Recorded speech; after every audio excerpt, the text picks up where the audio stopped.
I'm Richard Blair. This is my partner, Kathleen Goodwin. I'm a photographer who grew up in New York City. We live in Inverness together. We've been together for 48 years, if I'm right. Yes. We've had a remarkable relationship. It started really with a bang. We met at a cafe in Berkeley, Smokey Joe's Cafe, where Kathleen was working and I was silkscreening T-shirts. We immediately started hiking out in Point Reyes together because Kathleen had a unique medical history. I had been diagnosed with a melanoma tumor in my eye, and I, for a while, tried to heal myself with non-traditional medicine, but finally realized that the only way to go was to get the eye removed, and I had that done in San Francisco. Afterwards, I found it quite difficult to negotiate the world because it was two-dimensional to me, and I felt as if I was in a movie all the time. But then Richard and I went together to Hawaii, and I forgot my camera, and so went and bought art materials while I was there. And I found that sitting down while Richard was photographing, sitting down and doing painting, the world became real to me. I could see the depth. It calmed me down. I forgot all the trauma I'd been through. I was originally from South Africa, where I worked as a journalist and wrote about the inequities of education between blacks and whites over there. And I decided that I either had to go full on fighting apartheid or leave. And I chose to leave because I wanted to pursue my own creative pursuits. I was a freelance photographer in Manhattan. I worked for newspapers doing stories that they'd assign me, or sometimes I'd do street photos. One day, a remarkable article came out in the Herald Tribune. It was the electric Kool-Aid acid test, which was serialized in the newspaper. And I read it and I said, my God, it looks like enormous fun in California. This is totally amazing. I had a party and I gave away everything I owned and got a backpack and then moved to Yosemite. With his cameras in the backpack. And then after Yosemite, Berkeley seemed to be like an ideal place to move to because I'd met some friends from there and I wound up staying in their house. And that's how I got to Berkeley. I had been traveling in Europe and I met a lot of Americans and they all invited me to come and see them. I was in Washington when they had the anti-war demonstration and was one of the people in the fountains. And then afterwards, I answered an ad on the bulletin board in New York and joined 4 other people in a car coming over to California. And that's how I got here, because I just ended up, and it seemed like a wonderful place. And so then I came back again and decided to stay.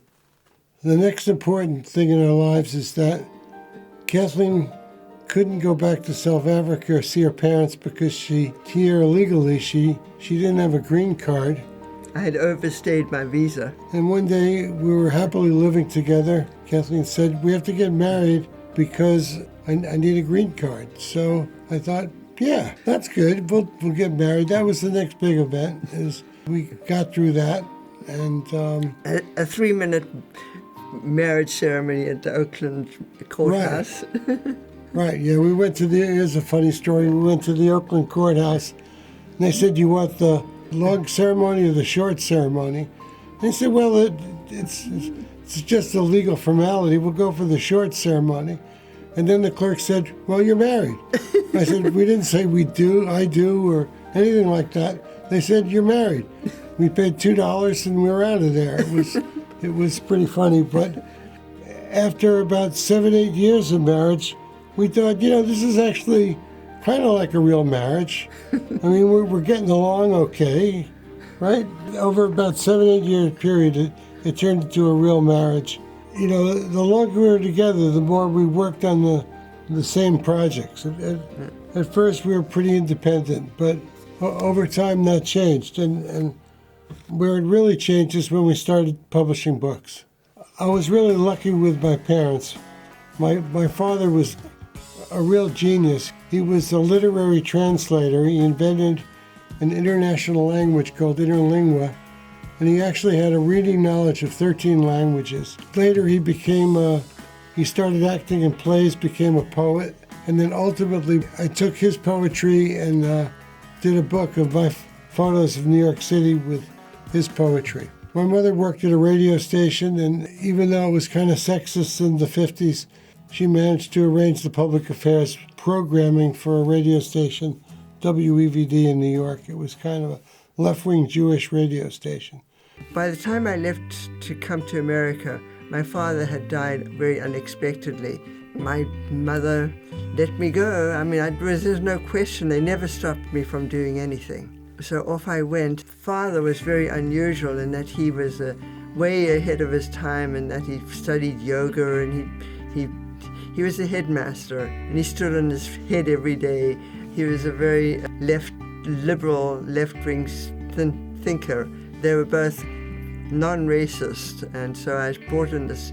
Even though I was living in South Africa, we had some black friends. I didn't really experience racism when I was growing up myself. When I first came to Berkeley, I made my living by making feather jewelry, and then became much more interested in painting and stuff. As for me, I went to a great high school of music and art. When I got a hold of a camera about the time I graduated, I already had 3 years of very intensive painting classes, stage design classes, graphic design classes, and a natural affinity for it. A lot of my best work was my early work that I did around 1969. By the time I got to Berkeley, I was already pretty much a seasoned photographer. At first, I was the more experienced artist of the two of us, and then Kathleen had a longer journey becoming a painter, and in certain ways, it's much harder to become a skilled painter than a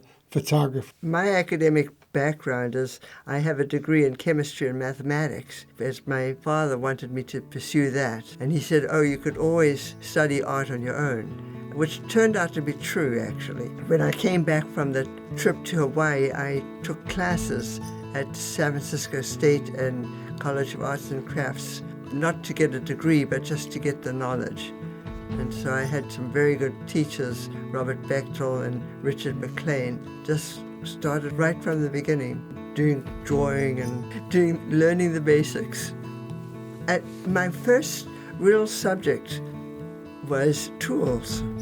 I was very interested in tools. We had a limited budget, and it seemed like we were always trying to save money to get a tool, and tools became a very important part of our lives. Richard was always trying to get the next lens, and I was just in wonder about what these cool tools could do. And so I did a whole series of giant tool paintings.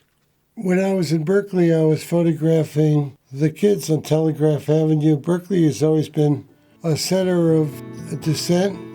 When I was in New York, I took quite a few pictures of demonstrations, which was important to me because I wanted to show the opposition to the Vietnam War. And Berkeley was, in 1969, was a hotbed of violent protests against the Vietnam War. I would go up to Telegraph Avenue and go on a campus and get what I could of the anti-war demonstrations and also the hippie movement, which I was a part of. I always felt that my goal was to create images that would help with social justice concerns at the time. I think now that I'm older, I think to a certain extent I was just interested in intensity and excitement.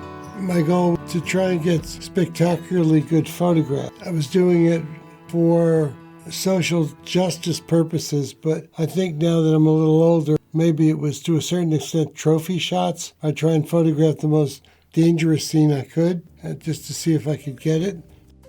When you're starting out as a photographer, then you have a lot of conflicting goals. I mean, obviously, you're trying to get good pictures. You're also trying to get them published.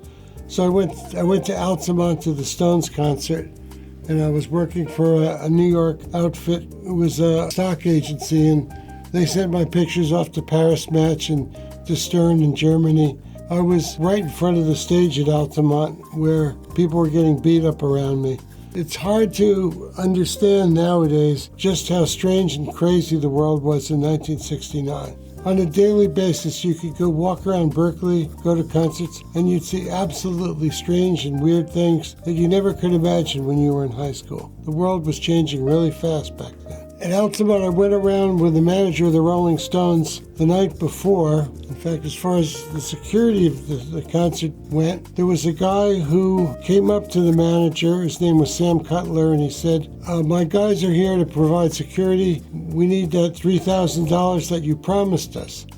And the manager of the Stones took $3,000 from a giant bankroll he had in his pocket, threw it in a mud puddle, and said, you crawl in the mud puddle and pick up the money. It was just like things were really, really not just, they were 180 degrees away from normal. I think maybe there was cocaine involved. Of course, the same manager, he made the stage 2.5 feet high, so anybody could jump up on the stage who wanted to. All of these rock idols were playing, Jefferson Airplane, Santana, for example, and they'd give the Hells Angels $500 worth of beer on a flatbed truck. The Hells Angels were drunk, plus they were on probably downers, and the combination made them really violent, really stupid. As the kids would push forward, and there was 100,000 people in the crowd, so there was a big force of people going toward the stage. The Hells Angels would hit the kids with cue sticks hard, and then it got increasingly violent. At one point, I thought, this is so dangerous, I have to get out of here. So I actually crawled under the stage,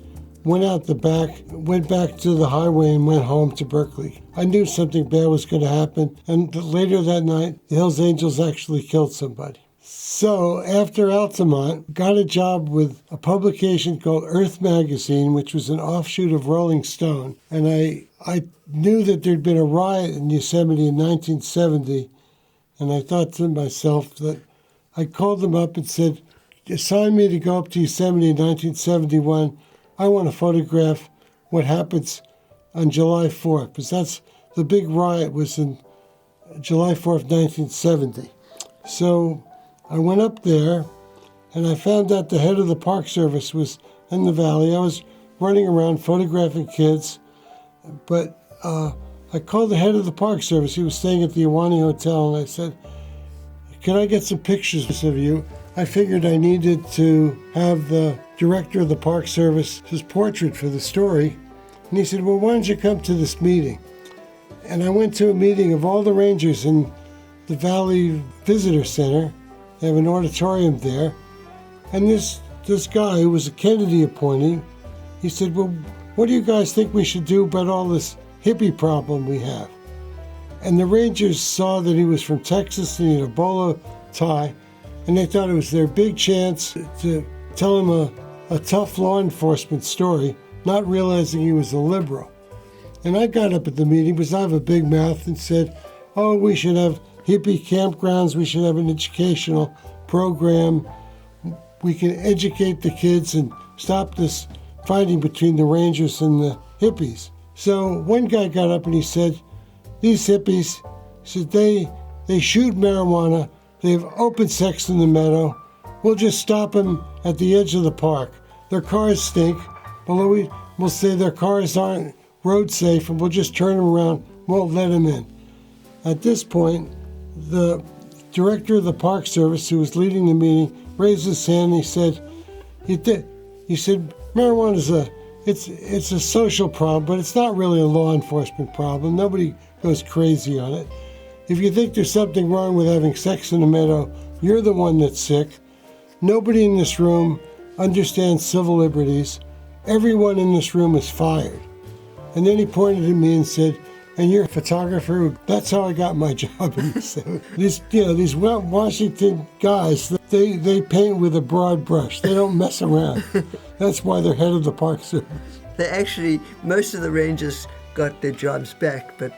Yeah, the next day they got their jobs back, but he wanted to make a point. And then we put on slideshows for the kids. We got a projection area at Happy Isles. It's sort of a rural, very out-of-the-way part of the park. And 600 kids a night, we'd go to these shows we had. we'd give them a giant slideshow with a 24-foot screen, and we'd play a movie in the middle of it, and we'd play rock and roll music, and we had a deal that kids could use pot at the concert and they wouldn't get arrested. The Rangers agreed not to arrest anybody at our shows, and that's how we stopped the riots in Yosemite Valley. We created a party. And in fact, we even led skinny dipping hikes up a isolated canyon where the regular tourists wouldn't see the kids running around naked. People want to know what inspired me as a photographer. I think, to be perfectly honest, what really inspires me is the hope that I can get a really wonderful, amazing photograph. And photography is a little different than other art forms because it's analytic rather than synthetic, meaning you're not starting with a blank canvas. You're walking around the street or in a studio or you're somewhere and you have to find the picture. You look around and go, this is important, this is what I want to take pictures of. The next thing is, since we all have looked at hundreds of thousands of pictures, we all kind of know what a good picture is.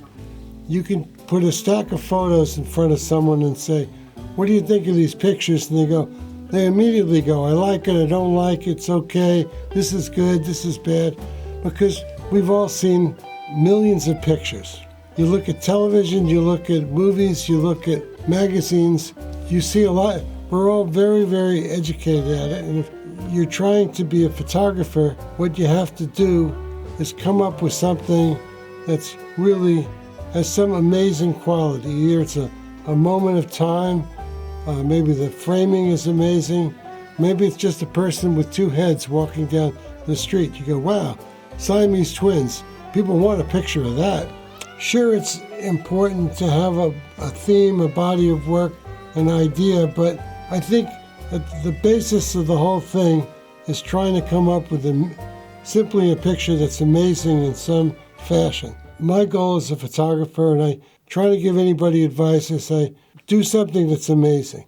That's what everybody wants to see. For me, the painting has been a real boon in my life. It's got me through some very, very tough times. Really appreciate about painting is that it requires absolute concentration. And so the whole world disappears while you are just working on the canvas and perhaps listening to some wonderful music. It's also constantly interesting because you're improving all the time. That's what I've found. I started from a real beginner's place. I hadn't drawn at all from the time I was 10 until I was in my 20s. And so I started from the beginning. I had to learn how to draw again. I had to learn the basics of painting. And it's a very challenging thing to do, and it's never boring because you have to pursue it. You have to keep going with it because that's the only way you'll get better. For me, I was not an artist straight out of the box, as it were, accomplished artist. Maybe no one is. When I travel, I like to sit down and do some painting because then I can get absorbed in where I am. For instance, when we went to Vietnam, I sat down on a sidewalk cafe and pulled out my paints, and within a few minutes I was surrounded by children who were very fascinated about what I was doing and were constantly changing the water in my watercolor container. And it was a delightful experience. I've had that in many places where people get involved in what I'm doing and add to my experience. One day, I guess about 1987, I think, we saw a concert at the Oakland Museum of Balinese Music and Balinese Dance.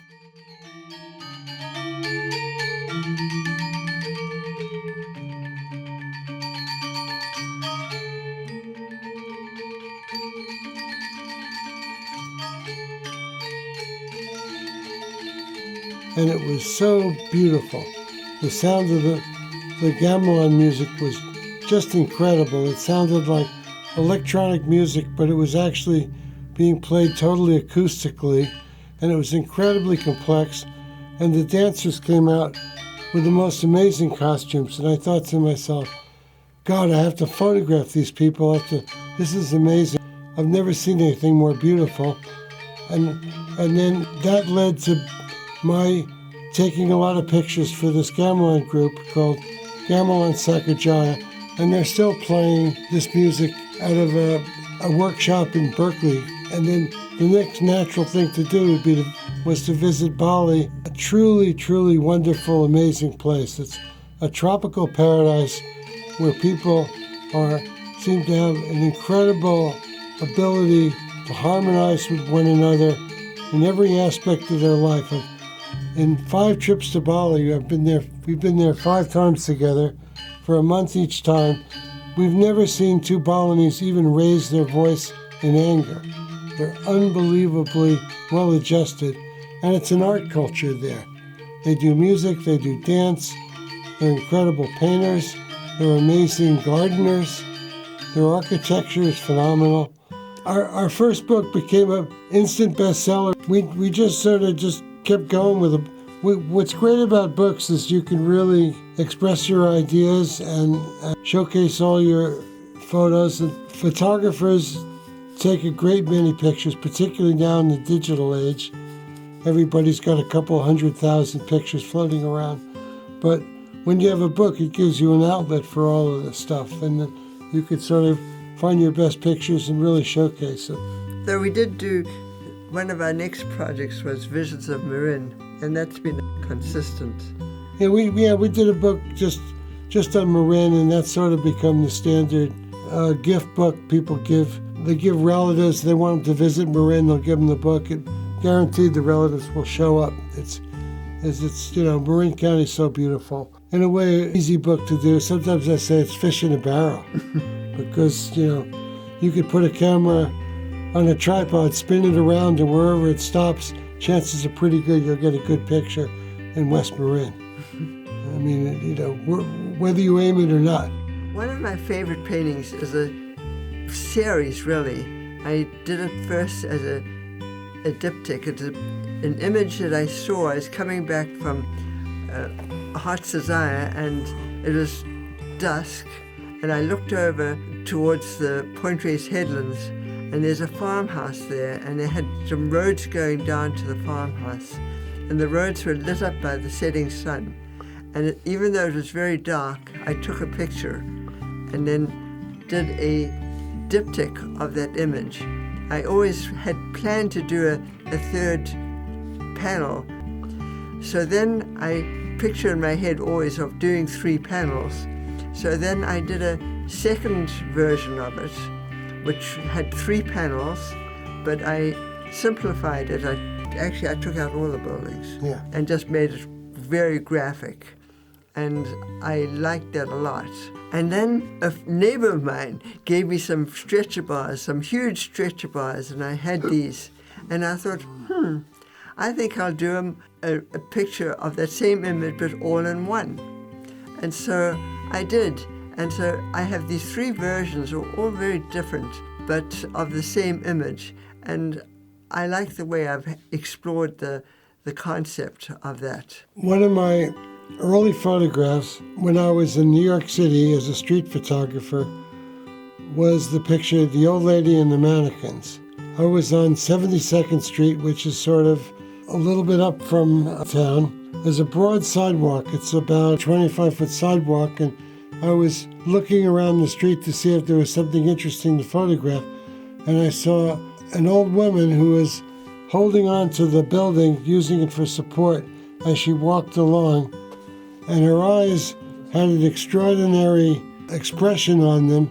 She just looked so intense, but she was a frail woman, obviously very well dressed, well turned out, and she was going along. She had a bag, a shopping bag from Schraff's, which is sort of a cafe candy store, and I thought this is a really interesting woman, and her expression of her eyes is amazing. She didn't see me. I was by the curb, and she walked along, and I took a few pictures of her, and then at one point she got in front of a dress shop, and there were mannequins in the window. The mannequins were looking very impassive, and she was anything but impassive. So she stopped there to rest and looked off to the side, and she didn't see me at all. And I took the picture, and I knew it was lightning in a bottle. It was just, here was this very vulnerable person and the impassive mannequins, and I got the shot. Thank you for watching this video, and we hope you enjoyed it. You can see more of our work by going to our website, blairgoodwin.com, and from there you'll see our individual artwork, and you can also see a whole series of our books all online, and you can download them. Some of them are free, some of them are not. Thank you very much for watching the video. I'm nice in front of a camera, but my best work is with the camera. You can also come and visit us at our gallery, Yeah. the Blair Goodwin Gallery. We welcome visitors.